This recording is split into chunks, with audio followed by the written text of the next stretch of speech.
Welcome back to another SCP reading, dear researchers. Today we're going to be reading SCP-512. There's no rain above the clouds. Now without further ado, item number SCP-512. Object class, neutralized. Special containment procedures. The remains of SCP-512 are stored in a standard containment locker at Site-77. All requests for access to SCP-512 must be directed to the Isleyan Culture and History Research Division. Description: SCP-512 designates an umbrella composed of a white silk canopy, a brass frame, and a handle made of wood and ivory, originating from NX-012, Universer's Isle.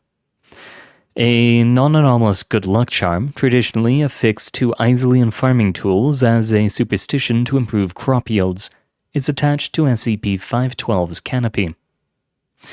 A Class II thaumaturgical seal holds SCP-512 in a closed position, preventing an attempt to open the object.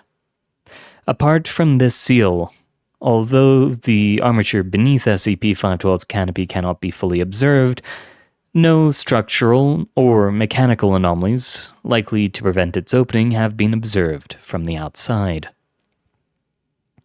Any attempts to introduce non-anomalous materials, and a footnote here, notably devices such as cameras and measuring instruments, into SCP-512 have so far failed, as these are systematically expelled on entering the canopy. When held, SCP-512 induces the levitation of non-living objects within a radius of around 8 meters, lifting them to a height of up to 5 meters. Affected objects maintain a fixed distance relative to SCP-512, even when it is moved, provided the object remains in the user's hand. The greater the mass of the levitating objects, the more thaumaturgic energy SCP-512 expends to sustain elevation. The energy is distributed around the affected objects. SCP-512's seal appears to draw from the same thaumaturgic source to remain active. The distribution of SCP-512's thaumaturgic energy can be quantified by measuring its degree of reality and that of the levitating objects. The thaumaturgic energy stored within SCP-512 bends reality to a degree of 111 humes. When no objects are being raised, the local degree of reality is 111 humes. The object degree is, of course, 0 as there are none, and the total degree is 111. And a footnote here. In this case, the entirety of the object's thaumaturgic energy is used to keep the seal active. Objects raised, 2 packs of water. The weight's around 11 kilograms. The local degree of reality around SCP-512 is 109 humes, and the object's degree of reality is 2, with a total of 111. When 3 bags of cement are raised, with a total weight of around 105 kilograms, the degree of reality around SCP-512 is 98 humes. The object's is 13 humes, and the total is again 111. When raising 4 washing machines of total weight of approximately 320 kilograms, the local degree of reality around SCP-512 is 71 humes. The object's degree of reality is 40 humes, and the total is, yet again, 111. When raising 2 grand pianos to a weight of approximately 510 kilograms, the local degree of reality around SCP-512 is 47 humes. The object's is 64 humes to a total of 111 humes.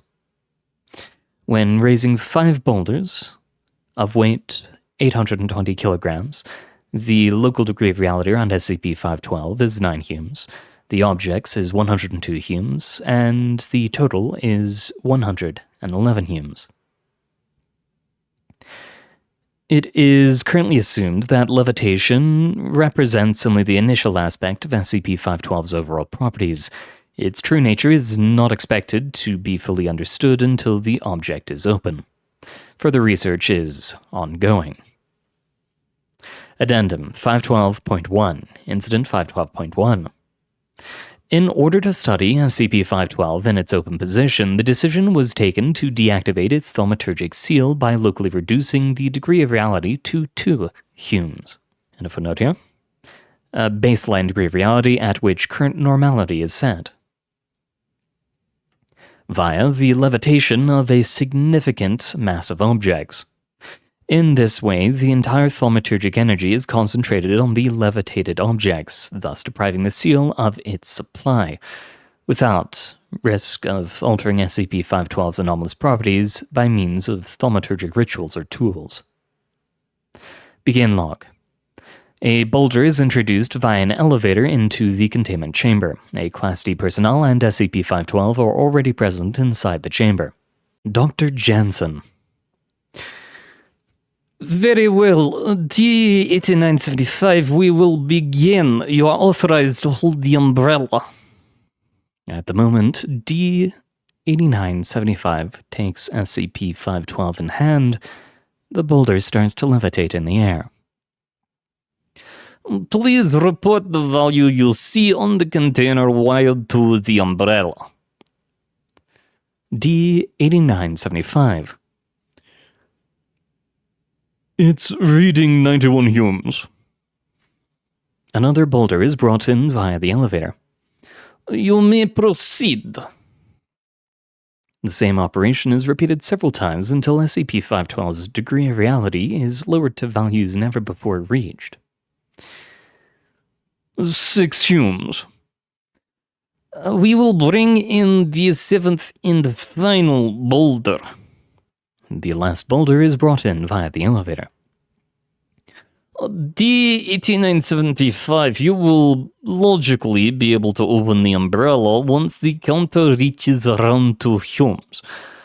I expect you to describe in detail any changes you observe when the umbrella is opened. By the way, if at any point you believe you can manipulate the boulders or anything else that could jeopardize the chamber of staff, don't test it. Any attempts to misuse the anomaly will result in your termination.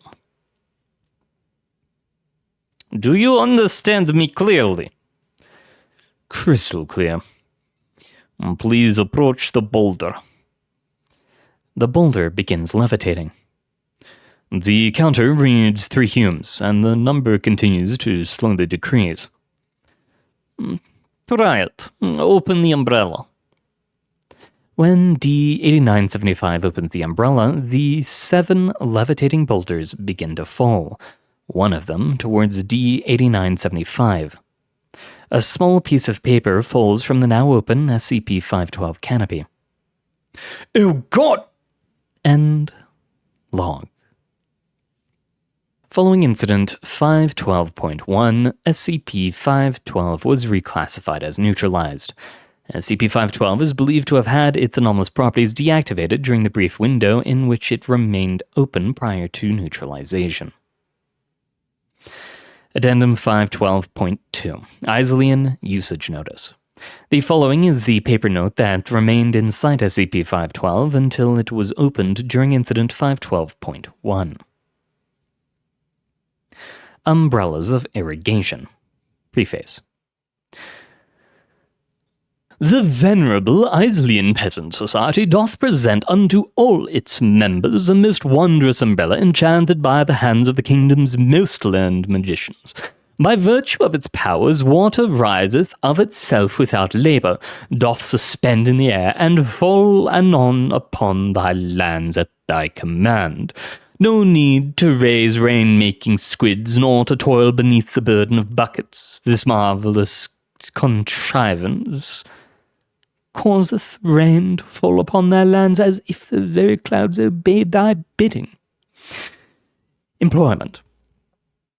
Approach ye a lake, a pond, or some vapoury gathering laden with water, and keep thy umbrella closed.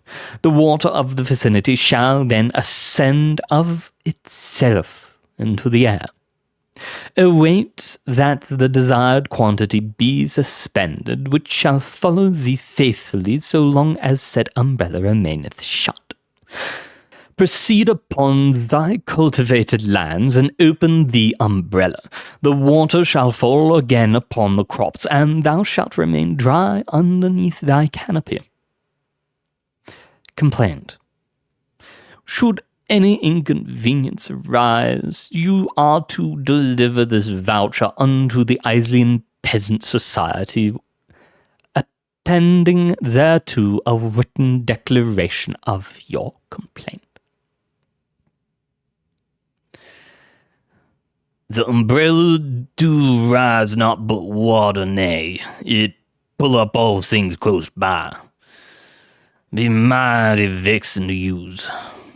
I did seal it last for years. Some dullard open it and take some stuff full in thy face. And there we have it. Merely a malfunctioning, but would have also been anomalous, device. Though I am a little curious about the kingdom of universals. I think that's mainly from the French side of the archives.